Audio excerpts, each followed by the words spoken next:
중동의 지정학적 체스판에서 이란과 이스라엘 간의 수십 년에 걸친 대립이 마침내 어둠 속에서 벗어나 공개적으로 드러났다. 비밀 작전과 대리 전쟁은 이제 직접적인 군사 충돌로 대체되었으며 이는 2025년 6월의 충격적인 사건들로 절정을 이루었다. 이 구조적 변화의 대가는 막대한 인명과 기반 시설의 손실뿐 아니라 에너지 시장을 흔들고 유가를 불안의 소용돌이로 몰아넣으며 전 세계를 긴장하게 만든 지각 변동으로 측정된다. 이는 우연한 사건이 아니라 해결 불가능한 이념적 갈등, 지정학적 야망, 그리고 지역 패권을 둘러싼 경쟁이 축적된 필연적 결과이다. 무엇이 이 운명적 전환의 뇌관이 되었으며 이는 변동으로 가득한 중동 역사에서 이미 예정된 결말이었을까? 이 분석은 이란과 이스라엘을 전면 대립으로 몰아넣은 일련의 사건들을 심층적으로 탐구하며 양측의 전략적 계산을 역사적 맥락에서 조명하고 21세기 가장 심각한 지정학적 위기 중 하나의 전모를 그려낸다. 이 역사적 배경개요. 현재 이란과 이스라엘 간 대립의 가장 큰 아이러니는 이 갈등이 오랜 원한에서 비롯된 것이 아니라는 점이다. 오히려 두 민족의 역사는 깊은 문화적 연계와 전략적 동맹의 시기로 엮여 있다. 오늘의 갈등의 뇌관을 이해하려면 초기 역사부터 결정적 전환점까지의 복잡한 페이지를 되짚어보는 것이 필수적이다. 10단계 고대의 연계 기원전 6세기. 페르시아인과 유대인 간의 영해는 문명의 여명기부터 형성되었다. 기원전 8세기부터 아시리아 왕들은 유대인을 오늘날의 이란 영토로 이주시켰다. 그러나 결정적 전환점은 기원전 539년 페르시아의 키루스 대제가 바빌론을 정복하면서 찾아왔다. 그는 유대인을 노예 상태에서 해방했을 뿐 아니라 성경에서 하늘이 보낸 구원자로 묘사되었다. 이는 이방인에게 거의 주어지지 않는 영예였다. 페르시아 조정의 지원으로 예루살렘으로 돌아가 성전을 재건했지만 많은 유대인은 당시 세계 유일의 초강대국이었던 페르시아를 새로운 고향으로 선택했다. 다른 유대인 디아스포라와 달리 그들은 자발적으로 이곳에 정착했다. 이는 독특한 유산을 낳았다 오늘날이라는 이스라엘 외 중동에서 가장 큰 유대인 공동체를 보유하며 이들은 종교적 자유를 유지하고 있다. 이 개방성은 깊은 문화적 교류를 가능케 했다. 페르시아의 조로아스터교는 현대 유대교의 핵심 교리에 영향을 미쳤으며 선형적 시간 개념, 종말론 천사와 악마 천국과 지옥 같은 개념을 형성했다. 무엇보다 페르시아의 영향 아래 유대교는 단일 신교적 기반을 굳건히 다졌다. 이 유산은 오늘날까지 메아리치며 약 20만 명의 이란계 유대인과 그 후손이 이스라엘에 거주하며 모셰 카차브 전 대통령과 샤울 모파즈 전 부총리 같은 인물이 정계의 최고위직을 역임했다. 이란과 이스라엘 모두 아랍 이웃보다 우월하다는 자부심과 외부 세계에 대한 불신을 공유하며 이는 억압 외세 개입 전쟁의 역사에서 비롯되었다. 2단계 1979년 이전의 우호관계. 이 고대 유산을 바탕으로 1948년 이스라엘 건국 직후 조용한 전략적 동맹이 형성되었다. 적대적인 아랍 국가들이 이스라엘의 존재를 인정하지 않는 중동에서 이스라엘은 비아랍 동맹국을 찾아야 했다. 터키, 에티오피아, 특히 샤흐 모하마드 레자 팔라비, 치아의 이란 서구, 친화적이고 시아파 페르시아 국가는 필연적 동맹으로 부상했다. 그러나 이 관계는 비대칭적이었다. 이스라엘에게 이란과의 동맹은 국가 안보 전략의 핵심이자 외교적 고립 탈출의 성과였다. 반면 샤흐에게 이는 실용적 정책의 유용한 도구였지만 공개적으로 부인하고 은폐해야 했다. 샤흐는 이스라엘과의 비밀 관계와 아랍 세계에서의 정당성을 유지하기 위해 아랍 국가를 공개적으로 지지하는 입장을 균형 잡았다. 이 공개 정책과 비밀 행동의 양면성은 관계를 극도로 취약하게 만들었으며 특히 실용주의가 아닌 이념에 의해 촉발된 혁명 앞에서 무너지기 쉬웠다. 두 나라는 소련의 지역 내 야만과 이집트 대통령 가말 압델 나세르의 아랍 민족주의 위협을 우려했다. 이스라엘은 이란의 풍부한 석유를 필요로 했고 이란은 이스라엘의 첨단 기술과 워싱턴에서의 영향력을 갈망했다. 이 공생 관계는 비밀 프로젝트들로 구체화되었다. 이란은 수에즈 운하를 우회해 이란 석유를 세계로 수송하는 아슈켈론 송유관 건설을 지원했다. 그 대가로 이스라엘은 수만 명의 이란 전문가를 농업 분야에서 훈련시키고 첨단 군사 장비를 판매했으며 모사드는 샤흐 정권의 비밀경찰 사바크에 조사와 고문 기술을 전수했다. 아랍 세계의 반발을 피하기 위해 이 활동들은 철저히 비밀에 붙여졌으며 이란 관리들은 터키를 경유해 비밀리에 이동하고 여권에 도장을 찍지 않았다. 그러나 실용주의에 기반한 동맹은 본질적으로 지속 가능성이 낮았다. 지정학적 판이 바뀌면서 균열이 드러났다. 1967년 6일 전쟁에서 이스라엘의 압도적 승리 후 샤흐는 지나치게 강력한 이스라엘을 우려하며 공동 프로젝트를 동결하고 유엔 결의안 242호를 공개적으로 지지하며 이스라엘의 철수를 요구했다. 1973년 욤키푸르 전쟁에서 이란의 중립은 이스라엘에게 배신으로 여겨졌다. 1975년 샤흐가 이스라엘과 협의 없이 이라크와 알제 협정을 체결해 쿠르드족 지원을 중단하자 이스라엘은 이를 최대 배신으로 간주했다. 그럼에도 1977년 미국이 플라워 프로젝트로 미사일 판매를 거부하자 이란은 이스라엘과 손잡고 사거리 200마일의 중거리 미사일을 개발했다. 이는 이스라엘의 기존 사거리를 확장하고 미국산 부품을 대체해 워싱턴에 승인 없이 수출할 수 있도록 설계되었다. 협력과 경계가 공존하는 예측 불가능한 관계였다. 3단계 1979년 혁명의 충격. 그러나 1979년 2월 11일 모든 것을 뒤바꾸는 지각 변동이 일어났다. 이슬람 혁명. 망명에서 돌아온 아야톨라 호메이니는 샤흐 정권의 유산을 전면 부정했다. 이스라엘과의 관계를 포함한 모든 과거 정책은 잘못된 것으로 간주되었다. 그는 미국을 대사탄 이스라엘을 소사탄이라 선언하며 이스라엘은 제거해야 할 악의 근원으로 규정했다. 이스라엘 외교 사절단은 추방되고 그 건물은 팔레스타인 해방기구 PLO에 양도되었다. 우호의 시대는 갑작스럽게 종말을 고했다. 이스라엘과의 단절은 이슬람 혁명의 도덕적 필연이자 혁명의 순수성을 입증하는 필수 행위였다. 호메이니의 이념은 전면적이었으며 이슬람 원칙을 통치의 모든 측면에 적용하려 했다. 중심 정치 내러티브는 미국이 주도하는 불의와 오만에 맞선 글로벌 투쟁이었다. 미국과 동맹한 국가는 정의상 오만한 강대국의 편에 섰다. 따라서 이스라엘과의 관계 유지는 혁명의 존재 이유를 배반하는 행위였다. 단절은 혁명의 덕목을 입증하는 불가협상적 증거였다. 이 적대감은 이념과 정치적 계산에 의해 촉진되었다. 종교 세력에게 이스라엘은 이슬람 영토를 점령한 침략자였고 좌파에게는 미국 제국주의의 전초기지였다. 호메이니는 갈등을 종교적 차원으로 격상시켜 이스라엘과의 대립을 신성한 의무로 만들었으며 이를 통해 이란이 이슬람 세계의 리더로 자리 잡도록 했다. 그럼에도 지정학의 아이러니는 계속되었다. 1988년 이란 이라크 전쟁 중 사담 후세인의 위협에 직면한 이란은 비밀리에 이스라엘에 접근했다. 당시 이스라엘은 이라크를 더 큰 위협으로 보고 이념적 차이에도 불구하고 이란을 잠재적 동맹으로 여겼다. 이츠하크 라빈 총리를 포함한 이스라엘 고위 관리들은 이란이 이스라엘의 자연스러운 동맹이라고 보았다. 이스라엘은 쉘 작전을 통해 1983년 이란이 구매한 무기의 약 80%를 공급하며 이라크에 맞서도록 지원했다. 이란 콘트라 사건에서 이스라엘은 미국과 이란의 협상을 중개했다. 단기적 전략적 이익이 이념적 차이를 일시적으로 초월한 사례였다. 이 당위 협력은 균열을 치유하지 못했다. 이란은 헤즈볼라와 하마스 같은 세력을 지원하며 이스라엘을 포위하는 불의 고리를 만들었다. 냉전 종식과 이라크 위협 감소 후 이란과 이스라엘의 경쟁은 다시 격화되었다. 이스라엘은 이란을 주요 위협으로 간주하기 시작했다. 1993년 오슬로 협정은 이스라엘이 팔레스타인과의 평화를 통해 이란 위협에 집중하려는 시도였으나 이란은 이를 미국과 이스라엘의 고립 음모로 보고 평화 프로세스를 방해하는 단체들을 강화했다. 과거의 취약한 관계는 전면적인 냉전으로 변모했고 최근 사태는 그 필연적 귀결이다. 갈등의 고조. 이란과 이스라엘의 대립은 직접 충돌로 폭발하기 전 핵 경쟁, 대리 전쟁, 사이버 공간에 보이지 않는 전장 비밀, 암살 작전 등 다층적 전선에서 벌어진 치밀한 두뇌 싸움이었다. 각 수는 상대를 약화시키기 위해 정교히 계산되었으며 이는 단편적 행동이 아닌 전면적 억제와 대립의 교리를 형성하는 연계된 사슬이었다. 핵 전선. 이스라엘에게 이란의 핵 프로그램은 단순한 위협이 아니라 유대 국가의 존립을 위협하는 실존적 위험이다.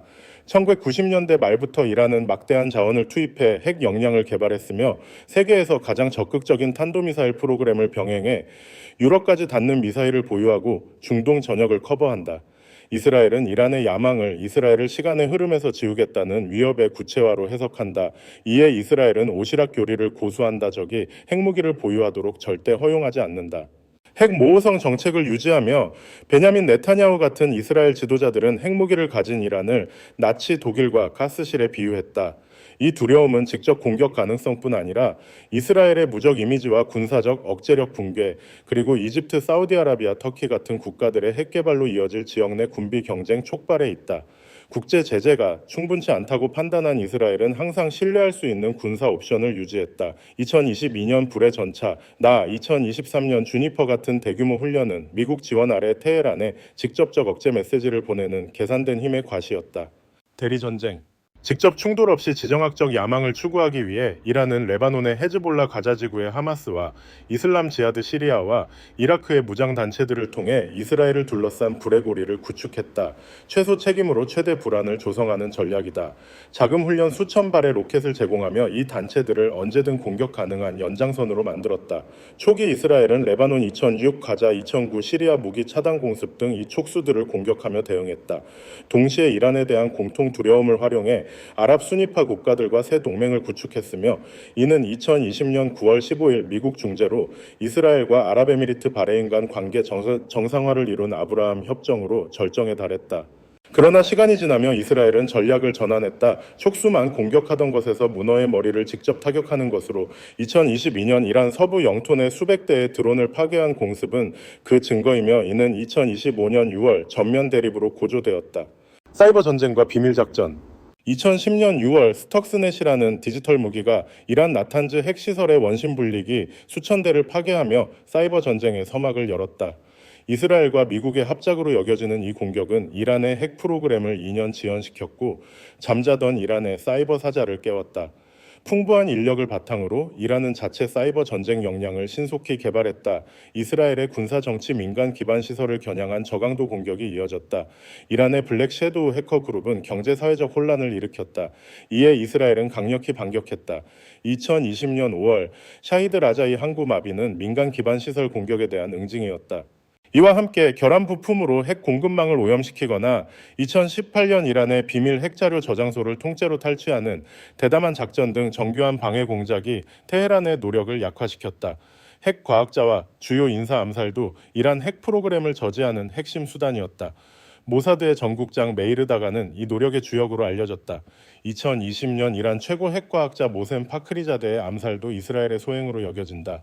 직접 충돌 2025년 6월의 정점. 이 모든 긴장은 2025년 6월 13일 이스라엘이 라이징 라이언 작전을 개시하며 폭발했다. 이는 기존 규칙을 깨는 대규모 선제 공격으로 이란의 핵시설, 군 기지 권력 중심을 겨냥했다. 이란 혁명수비대의 최고 군사 정보 지도자들이 사망하며 테헤란의 지휘 체계에 전례 없는 손실을 입혔다. 이란의 방역도 만만치 않았다. 수많은 탄도미사일과 드론이 이스라엘로 발사되었다. 방어 체계가 효율적으로 작동했지만 일부는 방어를 뚫고 하이파 리숀 레지온 같은 도시에서 민간인 사상자와 건축물 파괴를 초래했다. 이스라엘은 이 작전의 뇌관을 이란의 핵무기 개발 저지로 선언했다. 국제원자력기구 IAEA는 2025년 5월 3일 보고서에서 이란이 2025년 2월 11일 이후 농축 우라늄 총량이 크게 증가했다고 밝혔다. 모든 농도 수준의 농축 우라늄은 9247 주큐격으로 2월 대비 953.2kg 증가했다. 특히 60% 농도의 우라늄은 408.6kg로 2월 보고서 대비 거의 50% 급증하며 무기급 수준에 근접했다. IAEA는 이란이 핵무기를 보유하지 않은 유일한 국가로 이 물질을 생산했다며 심각한 우려를 표명했다. 국제적 반응과 관련국 중동 공습에 연기가 가시지 않은 가운데 새로운 외교 전선이 즉시 열렸다. 이는 현대 세계 질서의 깊은 지정학적 균열을 드러냈다. 워싱턴의 지지 모스크바와 베이징의 비난 유럽의 계산된 중립은 즉흥적 발언이 아니었다. 이는 국가 이익과 동맹 관계가 모든 수를 결정하는 복잡한 권력 게임을 반영한다. 미국 삼각 권력의 딜레마. 미국, 이스라엘, 이란의 복잡한 삼각 관계에서 워싱턴은 늘 진퇴양난에 처해 있다. 미국의 정책은 아무리 정교히 설계되어도 동맹국이나 적국에 의해 좌절되곤 한다. 1913년 이스라엘의 압력으로 이란과 이라크를 동시에 견제한 이중 봉쇄 정책부터 외교적 노력의 험난한 여정까지 이는 역사적으로 입증되었다. 이 모순은 이란 핵 프로그램 접근에서 가장 두드러진다. 이스라엘은 군사 공격을 배제하지 않는 강경 노선을 밀었지만 오바마부터 트럼프까지 미국 행정부는 외교적 해법을 모색한 시기가 있었다. 매파적 성향의 트럼프조차 2025년 초 이란과 간접 협상에 나서며 경제 제재 완화와 우라늄 농축 제한을 맞바꾸려 했다. 그러나 입장 차이와 이스라엘 같은 제3자의 압력으로 협상은 난항을 겪었다. 이 전략적 불일치는 미국 이스라엘 협력의 기반을 깨지 못했다. 워싱턴은 이스라엘의 최대 안보 후원자로 수십억 달러의 군사 원조 첨단 미사일 방어 체계 페르시아만 내 막대한 군사 주둔으로 이란의 레드라인을 그었다. 워싱턴의 친이스라엘 로비 단체들은 미국 정책을 형성하며 이란과의 관계 개선 시도를 강하게 반대한다. 미국은 2006년 제2차 레바논 전쟁처럼 이란의 대리 세력을 약화시키고 반이란 국제 동맹을 강화하려는 이스라엘의 충돌을 지지했다. 이란이 이라크와 하마스에 무기를 제공했다는 혐의는 미국이 이란을 글로벌 위협으로 간주하게 했다. 트럼프 대통령이 라이징 라이언 작전에 탁월하다, 매우 성공적이라며 칭찬한 것은 미국의 지정학적 계산에서 이스라엘의 필수적 역할을 재확인한 것이다. 러시아와 중국의 계산. 워싱턴과 달리 모스크바와 베이징의 반응은 다른 전략적 계산을 보여준다. 러시아에게 이란은 군사 파트너이자 지정학적 카드다. 모스크바는 핵심 탄도미사일과 핵 기술을 제공하며 이란을 겨냥한 국제 제재를 약화시켰다. 그러나 이는 양날의 검이다. 러시아는 서방을 교란할 만큼 강한 이란을 원하지만 남쪽 국경 근처에 핵무기를 가진 이란은 원치 않는다. 이란이 우크라이나 충돌에서 러시아의 주요 무기 공급국이 되면서 이 협력은 더욱 깊어졌고 국제 핵 협정 가능성은 멀어졌다. 중국은 이란의 부상을 미국과의 경제 전략 경쟁의 일환으로 본다. 베이징은 상하이 협력기구 회원국과 연계된 영향력 있는 이란이 페트로달러 체제를 약화시킬 수 있다고 판단한다. 이란의 주요 석유 구매국이자 군사 장비 공급국인 중국은 실용적 파트너십을 구축했다. 최근 사우디아라비아와 이란의 화해를 중재한 베이징의 역할은 중동 권력 질서를 재편하려는 야망을 보여준다. 중동 및 유럽 국가들. 중동과 유럽 국가들의 반응은 형식은 다르지만 안정과 경제적 이익 우선이라는 공통 분모를 가진다. 사우디아라비아, UAE, 이집트 같은 중동 국가들은 이스라엘의 행동을 비난했지만 진정한 우려는 충돌 확산이다. 전면전은 그들 지신 노 안보를 위협하고 호르무즈 해협의 상업 혈맥을 차단하며 유가를 치솟게 하고 야심찬 경제 계획을 망칠 것이다. 헤즈볼라와 후티 같은 이란의 대리 세력조차 수년간의 충돌로 약화된 상태에서 자제하며 이는 여론 압력뿐 아니라 실용적 생존 계산에서 비롯된다. 유럽연합 EU도 비판적 대화라는 유화적 입장을 택했다. EU는 이란과의 열린 소통 채널이 가혹한 제재보다 효과적이라고 믿는다. 이란의 오랜 무역 파트너로서 유럽은 투자 기회를 모색하며 새 위기가 경제적 이익을 방해하길 원치 않는다. 독일, 프랑스, 영국의 과거 핵 협상 노력은 외교로 충돌을 해결하려는 우선순위를 보여준다. 이는 이스라엘과 미국의 군사 논리와 완전히 다른 접근이다. 힙 결론. 신중하고 비밀스러운 어둠 속의 움직임에서 현재의 전면 군사 대립까지 이란과 이스라엘의 갈등은 새로운 단계에 접어들었다. 2025년 6월의 고조는 단일 사건이 아니라 수십 년간 축적된 이념 갈등 지역 패권 야망 타협 없는 핵 경쟁의 정점이다. 양국이 후퇴의 의지를 보이지 않는 가운데 이란의 핵 프로그램은 시한폭탄처럼 똑딱거린다. 우라늄 농축의 각 진전은 기술적 성취일 뿐 아니라 중동 전체를 전면전의 벼랑으로 한 발짝 더 내모는 것이다. 이 전쟁이 발발한다면 그 파장은 지역을 넘어 에너지 안보와 글로벌 질서의 지각 변동을 일으킬 것이다. 그러나 이 위험 앞에서 국제사회는 깊은 분열을 드러낸다. 산발적 외교 노력과 각 강대국의 개별 이익 계산은 결정적 개입 가능성을 약화시켰다. 세계는 역사적 기로에 서 있다. 강대국들이 되돌릴 수 없는 비극을 막을 공통 분모를 찾을 수 있을 것인가? 아니면 중동이 불바다에 휩싸이며 현 글로벌 질서의 붕괴를 초래할 것인가? 이 질문의 답은 21세기의 운명을 결정할 것이다.